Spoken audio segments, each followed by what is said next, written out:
एक दिन एक किसान का बैल कुएं में गिर गया। वो बैल घंटों जोर जोर से रोता रहा और किसान सुनता रहा और विचार करता रहा कि उसे क्या करना चाहिए और क्या नहीं। अंत में उसने निर्णय लिया कि चूंकि बैल काफी बूढ़ा हो चुका था, अतः उसे बचाने से कोई लाभ होने वाला नहीं था और इसलिए उसे कुएं में ही दफना देना चाहिए। किसान ने अपने सभी पड़ोसियों को मदद के लिए बुलाया और सभी ने एक एक करके फावड़ा पकड़ा और कुएं में मिट्टी डालनी शुरू कर दी। जैसे ही बैल की समझ में आया कि ये क्या हो रहा है, वो और जोर जोर से चीख चीख कर रोने लगा और फिर अचानक वो आश्चर्यजनक रूप से शांत हो गया। सब लोग चुपचाप कुएं में मिट्टी डालते रहे। तभी किसान ने कुएं में झांका तो वो आश्चर्य से सन्न रह गया। अपनी पीठ पर पड़ने वाले हर फावड़े की मिट्टी के साथ वो बैल एक आश्चर्यजनक हरकत कर रहा था। वो हिल हिलकर उस मिट्टी को नीचे गिरा देता था और फिर एक कदम बढ़ाकर उस पर चढ़ जाता था।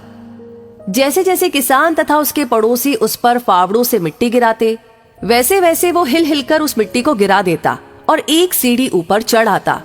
जल्दी ही सबको आश्चर्यचकित करते हुए वो बैल कुएं के किनारे पर पहुंच गया और फिर कूदकर बाहर भाग गया।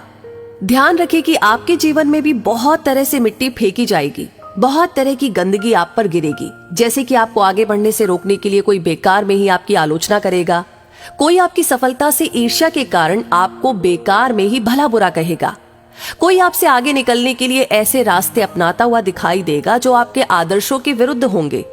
तो ऐसे में आपको हतोत्साहित होकर के कुएं में ही नहीं पड़े रहना है, बल्कि साहस के साथ हर तरह की गंदगी को गिरा देना है और उससे सीख लेकर उसे सीढ़ी बनाकर बिना अपने आदर्शों का त्याग किए अपने कदमों को आगे बढ़ाते जाना है।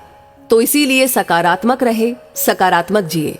इस संसार में सबसे बड़ी संपत्ति बुद्धि है, सबसे अच्छा हथियार धैर्य है, सबसे अच्छी सुरक्षा विश्वास है और सबसे बढ़िया दवा हंसी है। और आश्चर्य की बात यह है कि ये सब निशुल्क है। इसीलिए कहते हैं कि सोच बदलो, जिंदगी